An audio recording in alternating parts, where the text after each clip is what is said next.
बनके बाबा मुरली वाले। कितनों की आपने बिगड़ी बनाई हो। ओम शांति। आज 12 मई 2026 के प्यारे बाप दादा के अनमोल मधुर महावाक्य हैं। आज की मुरली के सार में बाबा ने वायदे का गीत स्मृति में दिलाते कहा कि गाते हैं न वह हमसे जुदा होंगे, न उल्फत दिल से निकलेंगी। तो बाबा कहे यह ब्रह्मा मुख वंशावली ब्राह्मण कुलभूषण बाप से प्रतिज्ञा करते हैं, क्योंकि उनकी प्रीत एक बाप से जुटी हुई है। तुम बच्चे अभी जानते हो विनाश का समय है। जितना बाप से प्रीत रखेंगे, याद में रहेंगे, उतना ऊंच पद पाएंगे। बाबा ने समझाया है, बाबा की याद से ही तुम्हारे विकर्मों का बोझा भस्म होगा। और कहा अंतिम समय है, इसलिए बाप कहते हैं विनाश काले प्रीत बुद्धि बनना है। विनाश काले प्रीत बुद्धि ही विजयंती होते हैं, विपरीत बुद्धि फिर विनाश को पाते हैं। बाबा एकदम क्लियर कर समझाते हैं, एक बाप से प्रीत बुद्धि बनना है। फिर और साथ में अंडरलाइन कराते कहा कि शिव बाबा कहते हैं विनाश काले प्रीत बुद्धि बनो। यह तुम्हारा अंतिम जन्म है। इसमें अगर तुम प्रीत नहीं रखते तो फिर पद नहीं मिलेगा। सच्चे दिल पर साहेब राजी हो जाते हैं। दर्दीच ऋषि मिसल सेवा में हड्डियाँ देनी है। दिल जिगर से सेवा करनी है, एक बाप को याद करना है। और अटेंशन दिलाते कहा एक बाप के साथ प्रीत नहीं है तो फिर और के साथ प्रीत लग जाती है। ऐसी ऐसी बच्चियां हैं जो एक दो को इतना प्यार करती हैं, शिव बाबा को इतना प्यार नहीं करती। शिव बाबा कहते हैं तुमको बुद्धि का योग मेरे साथ लगाना है, एक दो में आशुक माशुक नहीं बनना है। बाबा कहे कोई तो फिर समझाने से समझ जाते हैं, जिनकी तकदीर में है वह समझ जाते हैं, जिनकी तकदीर में नहीं है फिर समझते भी नहीं है, सर्विस भी नहीं करते हैं। फिर विशेष अंडरलाइन कराते कहा कि बहुत आजकल निकले हैं जो कहते हैं मेरे में शिव बाबा आते हैं। इसमें बड़ी संभाल चाहिए, माया की बहुत प्रवेशता होती है। बाबा कहते हैं प्रवेशता से कुछ भी नहीं होता है। बाप कहते हैं माम एकम याद करो, बाकी मेरे में यह आते हैं वह आते हैं, यह सब माया है। एक बाप की याद में रहेंगे तो सर्व प्राप्तियों के अधिकारी बनेंगे। जब तक बाप से सीधा योग नहीं रखेंगे तब तक ऊंच पद नहीं पा सकेंगे, धारणा भी नहीं हो सकेंगी। सुनते हैं प्यारे बाप दादा के अनमोल मधुर महावाक्य। आज बाबा कहे मीठे बच्चे, अभी विनाश का समय बहुत समीप है, इसलिए एक बाप से सच्ची प्रीत रखो, किसी देहधारी से नहीं। आज मुरली से प्रश्न है, जिन बच्चों की सच्ची प्रीत एक बाप से होंगी उनकी निशानी क्या होंगी? उत्तर में बाबा ने सच्ची प्रीत वाले बच्चों की 6 निशानियां बताई। पहला बताया कि उनका बुद्धि योग किसी भी देहधारी की तरफ जा नहीं सकता, वह आपस में एक दो के आशुक माशुक नहीं बनेंगे। दूसरा, जिनकी सच्ची प्रीत है वह सदा विजयी बनते हैं। विजयी बनना अर्थात सतयुग का महाराजा महारानी बनना। तीसरा, प्रीत बुद्धि सदा बाप के साथ सच्चे रहते हैं, कुछ भी छिपा नहीं सकते। चौथा, रोज अमृत वेले उठ प्यार से बाप को याद करेंगे। पांचवा, दर्दीची ऋषि की तरह सर्विस में हड्डियां देंगे। छठी निशानी है, उनकी बुद्धि दुनियावी बातों में भटक नहीं सकती। आज मुरली में गीत बजा, न वह हमसे जुदा होंगे। ओम शांति। यह ब्रह्मा मुख वंशावली ब्राह्मण कुलभूषण प्रतिज्ञा करते हैं। कौन सी प्रतिज्ञा करते हैं? कि बाबा हम आपको कभी नहीं भूलेंगे, आपसे कभी जुदा नहीं होंगे, क्योंकि उनकी प्रीत एक बाप से जुटी हुई है। तुम जानते हो यह विनाश का समय है। बाप बच्चों को समझाते हैं कि विनाश तो होना ही है। विनाश काले जिनकी प्रीत बाप के साथ होंगी वही विजय पाएंगे, अर्थात सतयुग के मालिक बनेंगे। आज बाबा अंडरलाइन करा रहे हैं कि विजय कौन बनेंगे? जिनकी प्रीत एक बाबा से है। और विजय बनना अर्थात सतयुग के पूरे पूरे वर्षे के अधिकारी बनना, महाराजा महारानी बनना। शिव बाबा ने समझाया है, विश्व का मालिक तो राजा भी बनते हैं तो प्रजा भी बनती है, परंतु पोजीशन में बहुत फर्क है। जितना बाप से प्रीत रखेंगे, याद में रहेंगे, उतना ऊंच पद पाएंगे। बाप ने ही समझाया है। क्या समझाया है? कि बाप की याद से ही तुम्हारे विकर्मों का बोझा भस्म होगा। तुम लिख सकते हो कि विनाश काले विपरीत बुद्धि विनश्यन्ति। यह लिखने में कोई डरने की बात ही नहीं है।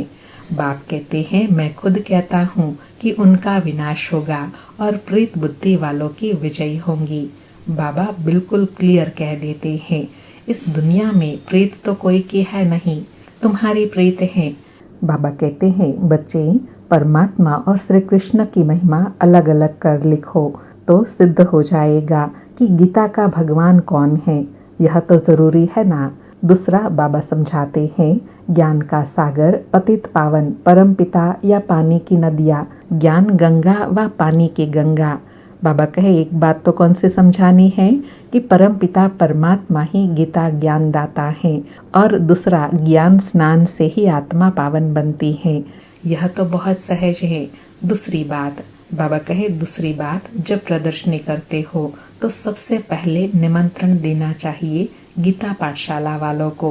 वह तो ढेर है, अर्थात जहाँ गीता सुनाई जाती है उनको निमंत्रण देना है। बाबा कहे, उन्हों को खास निमंत्रण देना चाहिए। जो श्रीमद् भगवत गीता का अभ्यास करते हैं उनको पहले निमंत्रण देना चाहिए, क्योंकि वही भूले हुए हैं और सभी को भुलाते रहते हैं। उनको बुलाना चाहिए कि अब आकर जज करो, फिर जो समझ में आए सो करना। तो मनुष्य भी समझे यह गीता वालों को बुलाते हैं, शायद उन्हों का गीता पर ही प्रचार है। गीता ज्ञान से ही स्वर्ग की स्थापना हुई है। गीता की बहुत महिमा है, परंतु भक्ति मार्ग की गीता नहीं। बाप कहते हैं, मैं तुम्हें सत्य ही सत्य बताता हूँ। मनुष्य जो अर्थ करते हैं वह बिल्कुल रॉन्ग है। कोई भी सत्य नहीं कहते हैं, मैं ही सत्य बताता हूँ। परमात्मा को सर्वव्यापी कहना भी सत्य नहीं है। यह सब विनाश को प्राप्त होंगे और कल्प कल्प होते भी हैं। तुमको पहली मुख्य बात यह समझानी है। कौन सी? कि बाप कहते हैं, यूरोपवासी यादवों की है विनाश काले विपरीत बुद्धि। विनाश के लिए अच्छी रीति तैयारियां कर रहे हैं, परंतु पत्थर बुद्धि समझ नहीं सकते। तुम भी पत्थर बुद्धि थे, अब पारस बुद्धि बनना है। पारस बुद्धि थे, फिर पत्थर बुद्धि कैसे बने, यह भी वंडर है। बाप को कहा ही जाता है नॉलेजफुल, मर्सीफुल। बाकी जो अपना ही कल्याण करने नहीं जानते, वह दूसरों का कल्याण कैसे करेंगे। जो नॉलेज ही धारण नहीं करते तो पद भी ऐसा पाते हैं। जो सर्विसेबल हैं वही ऊंच पद पाएंगे। उनको ही बाप प्यार भी करते हैं। नंबरवार पुरुषार्थ अनुसार होता ही है। कहीं तो यह भी समझते नहीं कि हमारी बाप से प्रीत नहीं है तो पद नहीं मिलेगा। चाहे सगे बने व सौतेले बने, विनाश काले प्रीत बुद्धि नहीं होंगी। बाप को फॉलो नहीं करेंगे तो जाकर कम पद पाएंगे। देवी गुण भी चाहिए। बाबा कहे, ज्ञान के साथ साथ देवी गुण भी चाहिए। कभी झूठ नहीं बोलना चाहिए। बाप कहते हैं, मैं सत्य कहता हूँ। जो मेरे से प्रीत नहीं करते तो पद भी नहीं मिलेगा। बाबा कहे, यह बात सत्य और अटल है। जो प्रीत बुद्धि है वही विजय बनेंगे, वही ऊंच पद पाएंगे। बाबा कहे, कोशिश कर 21 जन्म का पूरा वर्षा लेना है तो प्रदर्शनी मेले में पहले गीता पाठशाला वालों को निमंत्रण देना है, क्योंकि वो भगत ठहरे ना। गीता पाठी जरूर श्री कृष्ण को याद करते होंगे, परंतु समझते कुछ नहीं है। श्री कृष्ण ने मुरली बजाई, राधे फिर कहाँ गई? सरस्वती को बेंजो दे दिया है, मुरली फिर श्री कृष्ण को दे दी है। मनुष्य कहते हैं, हमको अल्लाह ने पैदा किया। बाबा ने कितनी गुह्य आध्यात्मिक बात बताई कि श्री कृष्ण को ज्ञान की मुरली दे दी है। वह है ब्रह्मा बाबा का स्वरूप, और सरस्वती अर्थात मम्मा को बेंजो दे दिया है, जो ज्ञान वीणा वादन करते हैं, अर्थात सबको ज्ञान की गुह्य बातें समझाते हैं। बाबा कहे, मनुष्य कहते हैं, हमको अल्लाह ने पैदा किया, परंतु अल्लाह को जानते नहीं। भारत की ही बात है। भारत में ही देवताओं का राज्य था। उन्हों के चित्र मंदिरों में पूजे जाते हैं। बाकी किंग्स आदि के स्टैच्यू तो बाहर लगा देते हैं। जिस पर पंछी आदि किचड़ा डालते रहते हैं। लक्ष्मी नारायण, राधे कृष्ण आदि को कितना फर्स्ट क्लास जगह पर बिठाते हैं।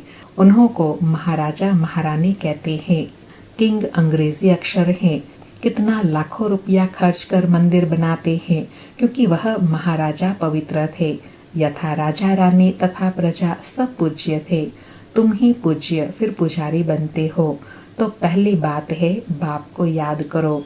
बाप को याद करने का अभ्यास करने से धारणा होंगी। एक के साथ प्रीत नहीं है तो फिर और के साथ लग जाती हैं।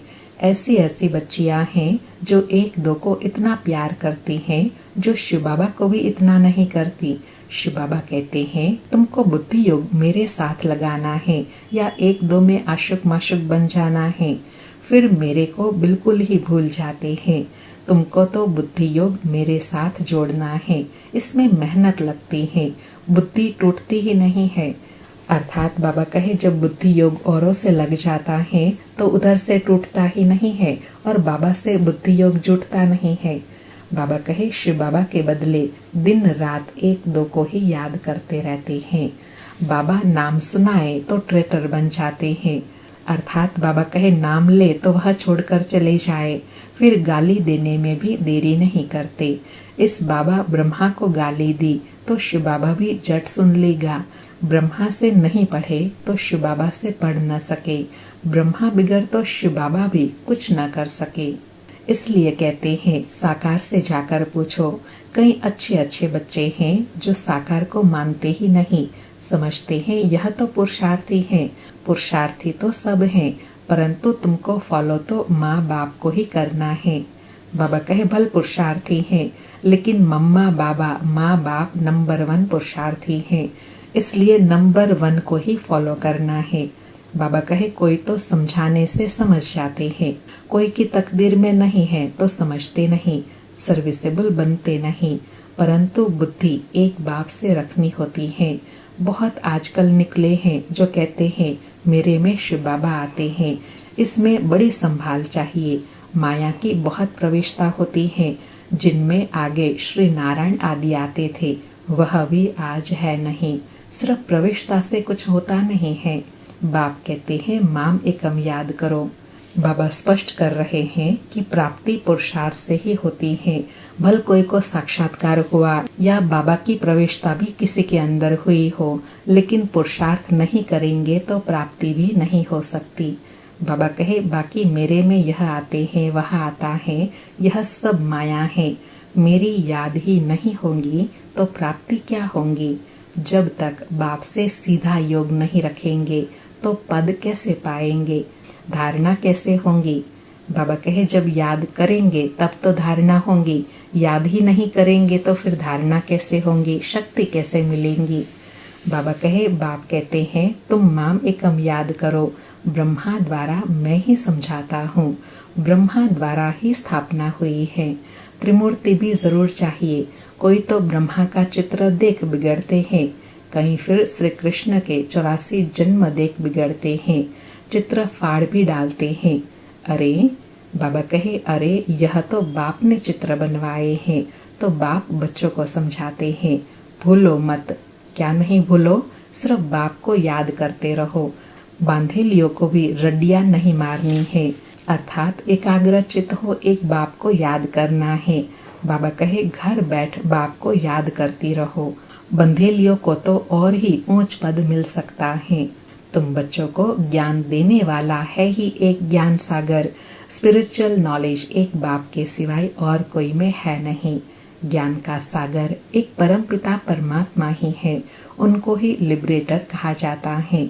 इसमें डरने की बात नहीं है। बाप बच्चों को समझाते हैं, बच्चों को फिर औरों को समझाना है। बाप कहते हैं, मुझे याद करो तो सदगति को पाएंगे। सतयुग में है राम राज्य, कलयुग में नहीं है। सतयुग में एक ही राज्य है। यह सब बातें तुम्हारे में भी नंबरवार हैं। जिनकी बुद्धि में धारणा होती है, जिनको धारणा नहीं होती है, विनाश काले विपरीत बुद्धि कहेंगे, पद पा नहीं सकेंगे। बाबा ने फिर अंडरलाइन कराया कि जिनकी बुद्धि में धारणा होती है उनका ही बुद्धि योग एक बाबा से होगा और जिनका बाबा से प्रीत, बाबा से बुद्धि योग होगा, वही विजयी बनेंगे, वही श्रेष्ठ पद पाएंगे। बाबा कहे विनाश तो सबका होना है, यह अक्षर कम है क्या? शिव बाबा कहते हैं विनाश काले प्रीत बुद्धि बनो, यह तुम्हारा अंतिम जन्म है। इसमें अगर तुम प्रीत नहीं रखते तो पद भी नहीं मिलेगा। सच्चे दिल पर साहिब राजी होता है। बाबा कहे जब सच्चा दिल होगा, एक बाबा से दिल लगी होंगी, तो उन पर साहिब भगवान भी राजी होगा। और भगवान के राजी होने का भावार्थ क्या है? श्रेष्ठ पद की प्राप्ति। बाबा कहे दर्दीची ऋषि मिसल सेवा में हड्डियां देनी है। कभी कोई पर ग्रहचारी बैठते हैं तो नशा ही उड़ जाता है। फिर अनेक प्रकार के तूफान आते रहते हैं। मुख से कहते हैं इससे तो लौकिक के पास चले जाए, यहाँ तो कोई मजा नहीं है, वहाँ तो नाटक, बाइस्कोप आदि खूब हैं। जो इन बातों पर हिरे हुए हैं वह यहाँ ठहर न सके, बड़ा मुश्किल है। हाँ, पुरुषार्थ से ऊंच पद भी पा सकते हैं। खुशी में रहना चाहिए। बाबा कहे खुशी में भी रहना है कि हमें स्वयं भगवान मिला, स्वयं भगवान पढ़ाते हैं, हम उनके स्टूडेंट हैं। बाबा खुद कहते हैं सुबह को उठकर नहीं बैठता हूँ तो मजा नहीं आता है।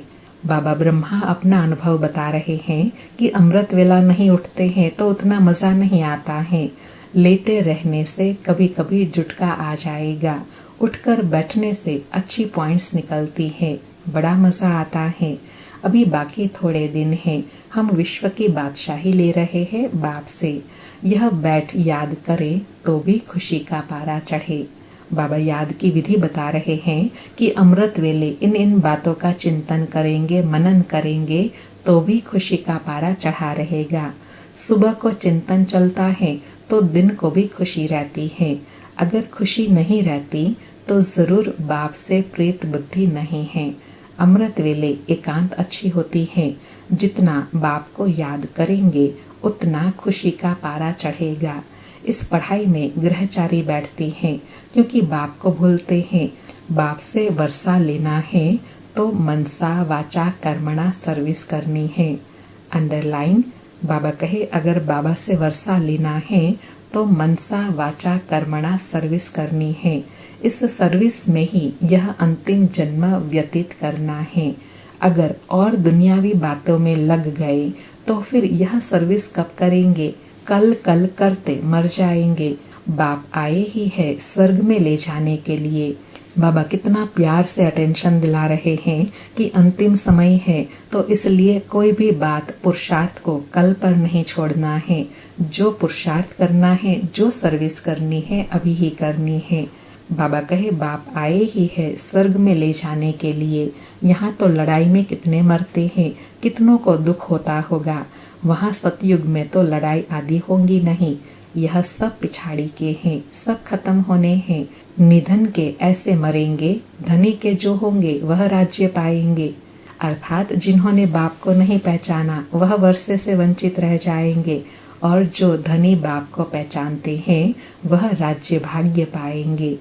बाबा कहे प्रदर्शनी में भी समझाना है कि हम अपनी कमाई से, अपने ही तन मन धन से अपना राज्य स्थापन कर रहे हैं। हम भीख नहीं मांगते हैं, जरूरत ही नहीं है। ढेर भाई बहनें इकट्ठे होकर राजधानी स्थापन करते हैं। तुम करोड़ों इकट्ठा कर अपना विनाश करते हो, हम पाई पाई इकट्ठा कर विश्व का मालिक बनते हैं। कितनी वंडरफुल बात है। बाबा ने लास्ट में कितनी विशेष बात बताई, फिर से पढ़ेंगे कि तुम करोड़ों इकट्ठा करते हो, विनाश करते हो, विनाश को पाते हो। और यहाँ ब्राह्मण बच्चे पाई पाई इकट्ठा करके विश्व का मालिक बनते हैं और राजाई पद पाते हैं। कितनी वंडरफुल बात है।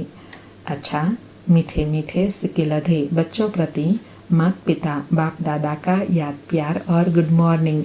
रूहानी बाप की रूहानी बच्चों को नमस्ते। हम रूहानी बच्चों की रूहानी माता पिता बाप दादा को याद प्यार, गुड मॉर्निंग और नमस्ते नमस्ते। सारी मुरली से धारणा के लिए सार हैं। पहला पॉइंट, अमृत वेले एकांत में बैठ बाप को प्यार से याद करना है। दुनियावी बातों को छोड़ ईश्वरीय सेवा में लग जाना है। दूसरा पॉइंट, बाप से सच्ची दिल रखनी है। आपस में एक दो के आशुक माशुक नहीं बनना है। प्रीत एक बाप से जोड़नी है, देहधारियों से नहीं। आज बाबा का वरदान है, सर्व शक्तियों की संपत्ति से संपन्न बन, दाता बनने वाले विधाता वरदाता भव। सर्व शक्तियों की संपत्ति से संपन्न बन, दाता बनने वाले विधाता वरदाता भव। स्पष्टीकरण है, जो बच्चे सर्वशक्तियों के संपत्तिवान हैं, वह संपन्न और संपूर्ण स्थिति के समीपता का अनुभव करते हैं। उनमें कोई भी भगत पने के व भिखारीपन के संस्कार इमर्ज नहीं होते। बाप की मदद चाहिए, आशीर्वाद चाहिए, सहयोग चाहिए, शक्ति चाहिए। यह चाहिए शब्द दाता विधाता वरदाता बच्चों के आगे शोभता ही नहीं। वे तो विश्व की हर आत्मा को कुछ न कुछ दान व वरदान देने वाले होते हैं। कौन? जो दाता विधाता और वरदाता आत्मा है, वह कभी चाहिए चाहिए नहीं करेंगे, क्योंकि जो आत्मा संपूर्ण स्थिति के नजदीक है, वह सर्व को गुणों और शक्तियों का दान करते रहेंगे, कभी चाहिए चाहिए नहीं करेंगे। आज का स्लोगन है, हर आत्मा को कोई न कोई प्राप्ति कराने वाले वचन ही सतवचन है। आज के अव्यक्त इशारे हैं, सदा अचल अडोल एक रस स्थिति का अनुभव करो। आज अनुभव करने के लिए कहा कि कितना भी कोई हिलावे, लेकिन आप अचल रहो। परिस्थिति श्रेष्ठ है या स्वस्थिति श्रेष्ठ है? कभी परिस्थिति वार तो नहीं कर लेती है। सोचो कि ये परिस्थिति पावरफुल है व स्वस्थिति पावरफुल है, तो इस स्मृति से कमजोर से शक्तिशाली बन जाएंगे। जैसे आप तपस्वी एक रस स्थिति में एकाग्र होते हो, तो हठ योगी भी एक टांग पर खड़े हो जाते हैं। तो कहाँ एक रस स्थिति और कहाँ एक टांग पर स्थित रहना, फर्क हो गया ना। आज बाबा ने अचल अडोल एक रस स्थिति बनाने के लिए स्मृति दिलाई कि सोचो परिस्थिति पावरफुल है या स्वस्थिति पावरफुल है। जब यह स्मृति सदा रहेंगी कि स्वस्थिति परिस्थिति को झुका सकती है, जब यह श्रेष्ठ स्वमान सदा स्मृति में रहेगा, तो शक्तिशाली एक रस स्थिति का अनुभव करेंगे। अच्छा, ओम शांति। शुक्रिया बाबा, शुक्रिया।